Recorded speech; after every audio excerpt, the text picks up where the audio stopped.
Chapter 7. A Rose by Another Name. Winter. The season has enchanted Wonderland with its idyllic imagery. The snow-covered hills, iced over rivers and lakes, and white-capped evergreens. It's storming now. Flakes are floating down steadily, but these woods remain dead quiet, undisturbed. There's a loud crunching of footsteps. It sounds like they're headed this way. It's a woman. What is she doing out here alone? Is she lost? She is hidden. Her only visible features are the strands of blonde hair that are peeking out of her hood and the rose necklace resting on her chest. But there is something curious about her. Where she walks, the earth melts and sprouts green. There is a hibernating flower near her, which awakes and blooms as she passes. She notices a tree, barren and aging, and strides over to it. Leaves are budding on its branches and flourishing into the luscious canopy of its youth. Now shaded from the scorching sun, she whispers to the tree and rubs its bark. Her fingers find and take hold of an object, pulling it free from the trunk. She keeps it covered, blocked from sight. It could be a shard of metal, perhaps iron or steel. It could be a fragment of crystal. Whatever it is, it's of priceless value, and its removal has angered the tree. Antagonized bellowing can be heard from deep below the surface. Skies darken, and the land quakes moments before gargantuan roots erupt from the ground like geysers. They are arms, they are hands. The tree grows larger, taller as more of the organism rises from the canyon it makes. Shoulders first, then torso, pelvis, and legs. Thunderously it stands independent of its holdings in the topsoil, and the woman sees that the tree she nurtured is actually the top of the head of a towering ant-like colossus. She strains to see it lumbering. She strains to see the lumbering giant in the rain, but the bulk of its upper hemisphere is lost to the mist. Its movements are telegraphed only by infrequent flashes of lightning, which paint its shadow on the clouds. There's a titanic shifting sound as it dislodges a claymore-shaped weapon constructed of vines and moss from its spine. The woman knows it means to smash her, to grind her bones into dust, but she doesn't move, she doesn't falter. She curtsies and waits. The ruin hurtles towards her, yet doesn't even graze her. Instead, it collides with an invisible, magical barrier protecting her and the treasure. The spell shatters, and so too does the behemoth. Evaporating into a cauldron of frenzied bats, the golem is gone. As the colony dissipates, they erase the world. No white, no daylight. Only her. She is glowing, beaming like a lighthouse on a stormy sea, but she has attracted flies. Strange cultists begin to hemorrhage from the forest, drawn to her purity. And as much time as it takes for her to track one of them, there are 2, 5, 10, 50 strong, closing gaps and sealing her escape.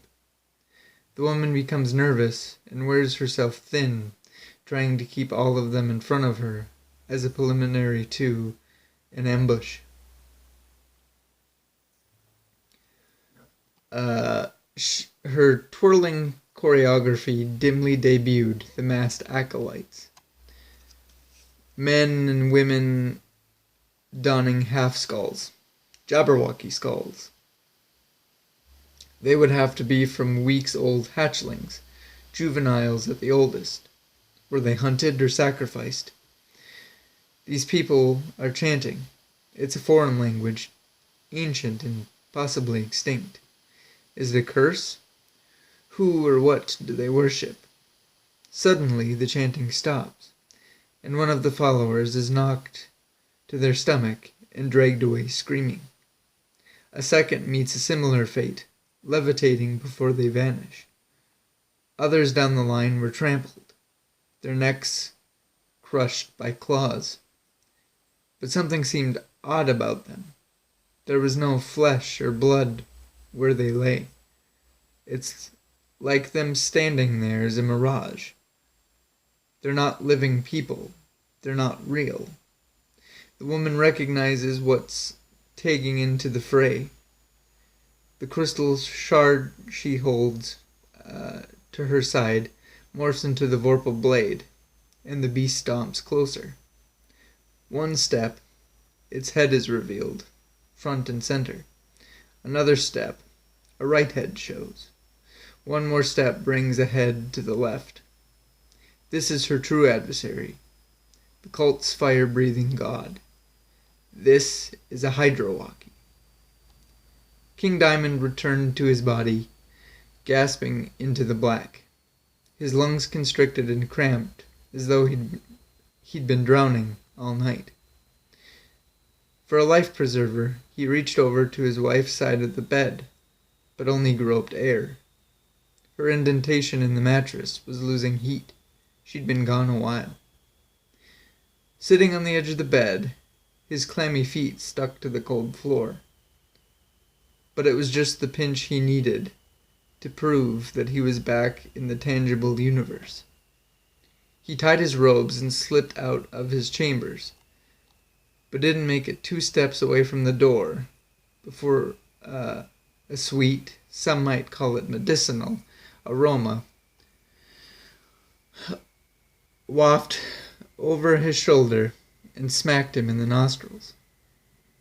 "And what is it that drives my husband from his pillow this evening?" the Queen asked, from the end of the hall behind him. She was returning from the kitchen with a steaming bedtime beverage when the two met. "A dream," he said grumpily. Her stealthiness had raised the hairs on his neck, but he wanted to conceal it. She peeled herself off the wall she'd been leaning on and came to him, caressing his elbow and pulling his attention. "A nightmare of Remthos, the battle?" "No, it was our daughter," he told her candidly. "Red?" she pressured. "Were your confessions to them not enough to put your family history behind us?" "They were," he asserted offendedly. "It wasn't her. It was White. At least I think it was. I never saw her clearly. But no, I know it was her.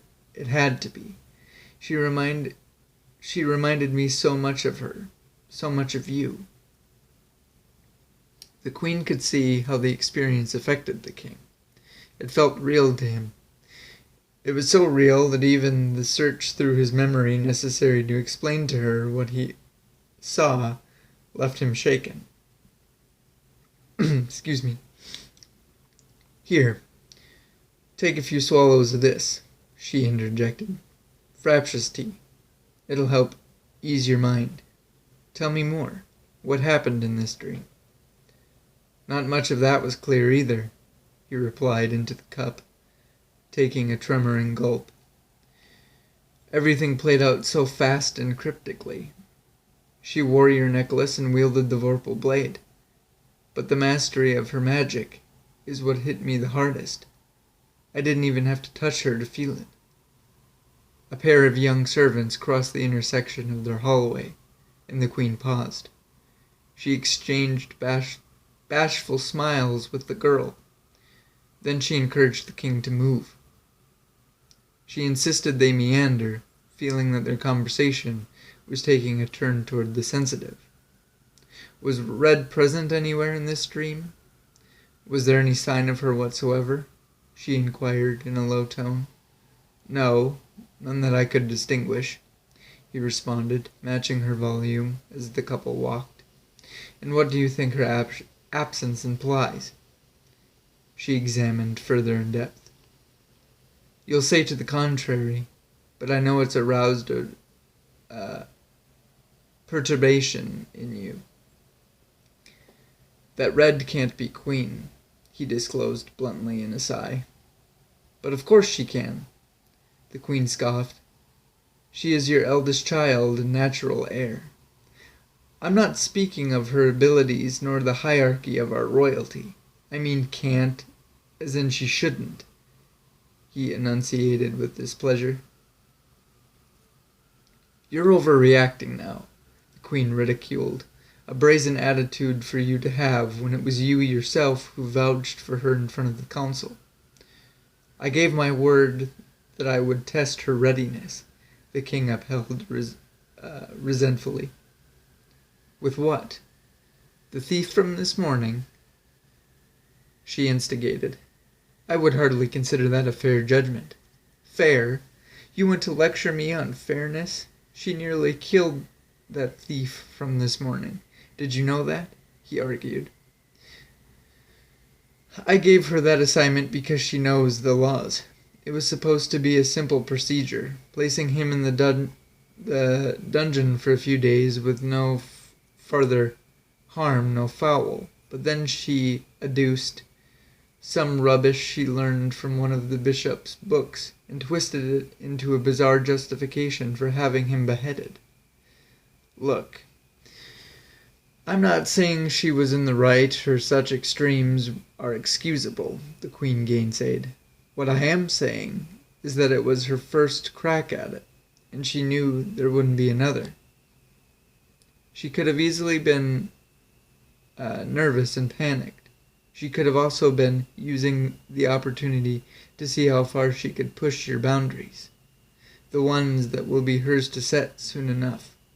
The fact is, I doubt she actually would have followed through with an execution. If she got the chance to do it all over again, it wouldn't go the same way twice. It's not what she did that concerns me per se, he articulated, aided by a balancing temper. It was her willingness to do so, the joy she derived from it. Did you do anything to stop it? His wife debriefed, dripping with callousness. No, it was White who put her in her place, he yielded poignantly. What a noble lady our girl is. She empathized with the thief's motives and not only managed a solution to help him and his own, but many others entangled in the same calamity. So she conducted business the same way you would, she remarked wittily. That's my point, he exclaimed, piggybacking off her understanding. What if this dream I've had is somehow more consequential than we assume? What if it's a vision of a plausible future? And what if it's just one of an infinite number of possibilities? She parried dismissively, trying to abandon this irrationality. But what if, he continued undenied, what if it's a work of prophecy? She could be key in the future the Grey Ones stipulate. How are we supposed to be certain of this? She impugned.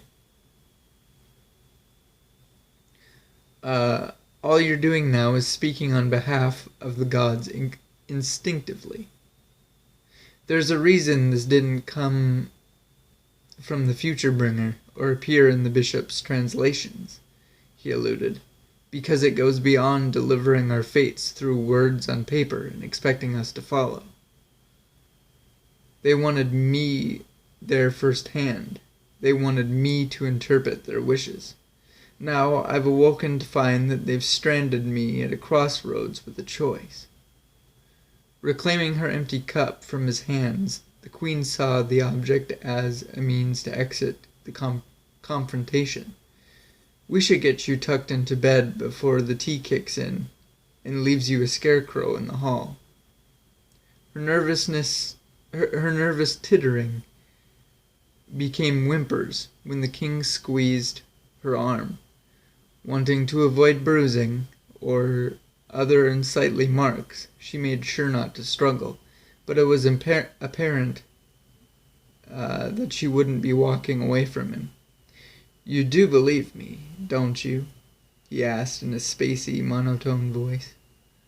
"Diamond, you are my king," she comforted timorously. "Whatever your inspiration, if you believe that the crown of Wonderland should rest upon White's head, then it will." Like prying a bear trap, he released her arm without looking at her. It seemed as though she was preparing to run, but after a few steps she stopped and waited for her husband to turn around so she could accompany him to bed, in apology, forgiveness, and hopefully solace. Interestingly, through all of it, they failed to realize they had parked themselves to parley right outside the princess's chambers. They didn't notice one of the girls had chosen mischief over obedience, and they were none the wiser to the door hanging open or the green eye spying through its slit. Those same emerald eyes observed White's coronation from the sidelines that morning. With bitterness and a scowl, Red was forced to endure that ungrateful brat eating up every morsel of the tradition. Mother acted all too blessed to be fastening her necklace around White, and Father so proud to surrender and present her with the vorpal blade. The bishop was equally pathetic, shuffling along like his life culminated the very minute he got to touch the crown with his elastic, ghoulish fingers to put it on her. Oh, how prim and proper little Miss Perfect looked in the heirlooms she had no right to wear. The only pleasure Red absorbed was the knowledge that the ceremony wasn't as grand, spectacular, or obnoxious as it could have been. Typically, coronations are reminiscent of funerals. Wonderlanders come toting gifts and tributes so they can lick the heels of their new ruler. Excuse me. They parade themselves around, singing and dancing like buffoons before the kingdom enters a long period of feasting where everyone pretends that the villager and the servant beside him or her are worthy of scrounging off the same plate as the king, queen, or the livestock. But not this time. White's celebration was ruined, and then the horns trumpeted. On cue, the throne room was evacuated in 3 branches as part of a carefully calculated plan. Knights fetched Diamond's panoply from the armory, assisting him with dressing in front of the main entrance. Attending servants streamed into the various hallways, likely seeking shelter in one of the spare bedrooms, pantries, or storage closets.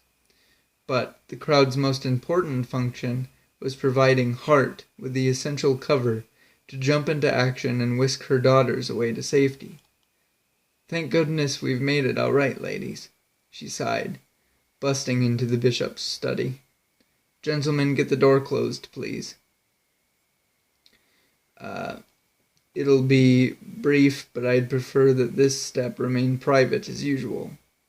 As the rabbit hurried to fit himself inside before the scholar could unknowingly squish him upon shutting it, Hart bullied the group's focus to the stone slab in the center of the quarters, more specifically a mechanized pedestal incarcerating an orb preceding it, saying, "White, the key." Breaking its clasps, White pressed the jewelry into the rose-shaped depression in the faceplate of the pedestal, as she'd seen her mother do. The rose made 3 rotations, screwing the erect piece down until it sunk flat, even with the rest of the plate. Then there was an unlocking. Gears were in motion, and as they turned, the thick chains began to retract. Winding with a clang and crackle, the orb eventually went free. Levitating aglow, it brought distortions to the vine and flower artwork in the stone, ultimately shifting the slab. With it open, White assumed that the puzzle had been solved and the key was no longer useful, but was stopped by her mother when she sought to reclaim it from the pedestal. "Leave it, darling. There's no sense in fretting over our trivial possessions now." "But it's not trivial. It's your—" White braked, offended for the object's value. "The only but I will tolerate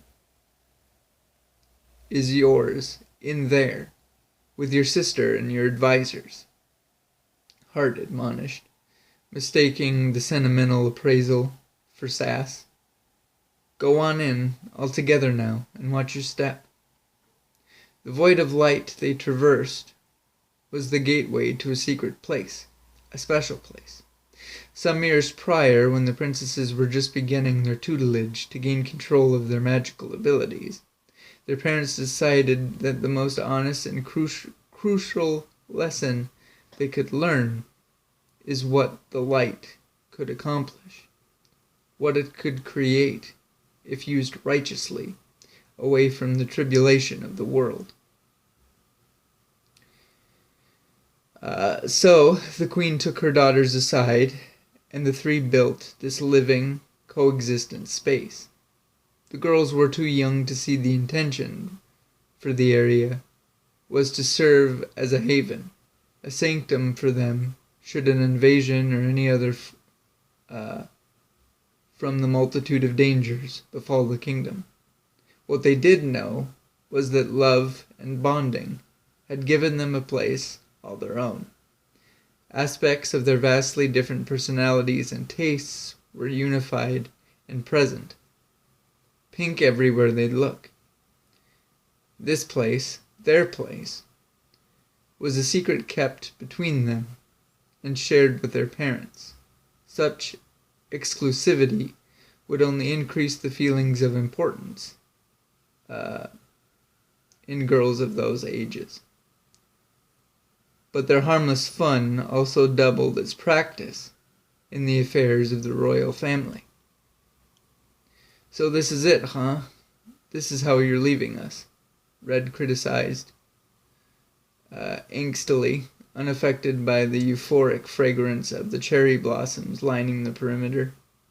The rebuttal Hart balanced on her tongue needed to be swallowed and regurgitated as a new reaction when White appeared suddenly, completely buckling in her arms. "Oh, my sweet snowdrift, stay strong. Brave face, do you hear me?"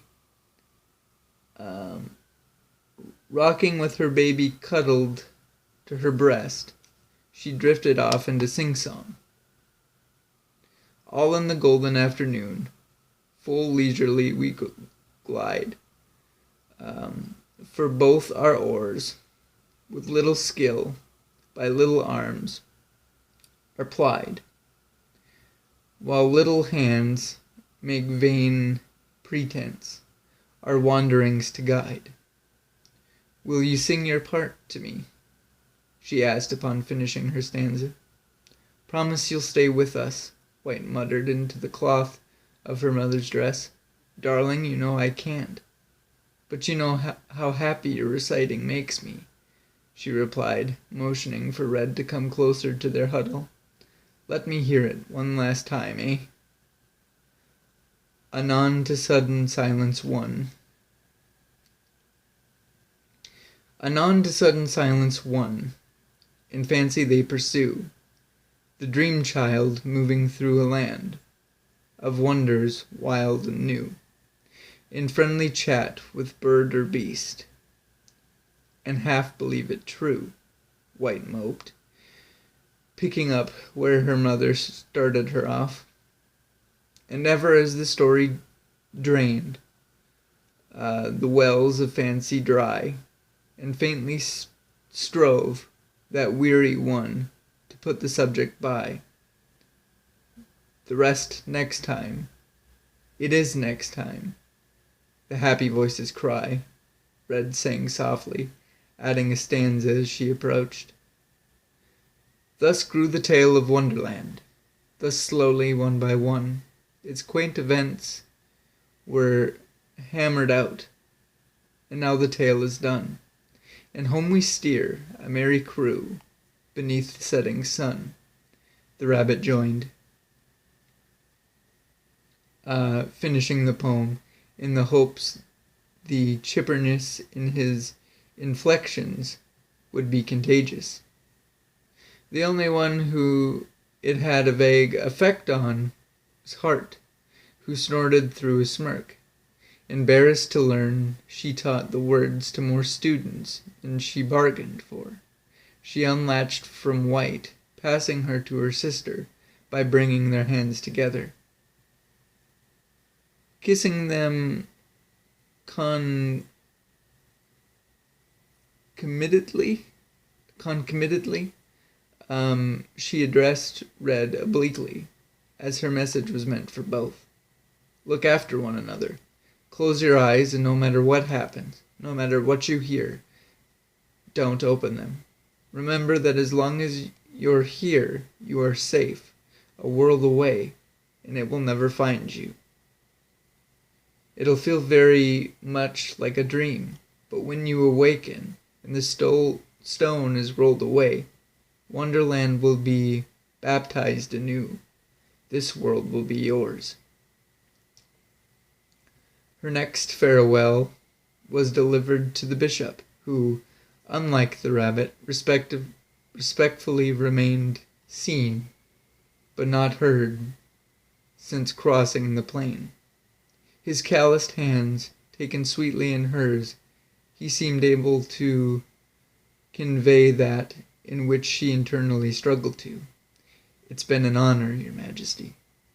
Save those endearments for your queen, she instructed, rejecting the title. I leave here with no less dignity, but I do it as I do it as nothing more than an ordinary woman who has loved an ordinary man, and were ready to fight and die as ordinary people. It's us who serve you now. In honor all the same, my lady. He rebunded brightly, letting her fingers fall away. That's where she left the group, stranding them there to watch her disappear behind the slab as it closed. To White, her mother's exit came across as a bit cheeky, maybe even some of her finest work. Her necklace, the one she'd been told wasn't important, had returned, phasing in, almost like a hug. Though part of her knew better, she wished a wish and prayed a prayer that its warmth would last forever. That's going to wrap this episode up for us, guys. Got through it a little bit quicker than I initially thought I would, but I don't want to push my luck here with another chapter, so we'll pick this one up in the next episode. I hope you enjoyed it, and we'll see you all next time.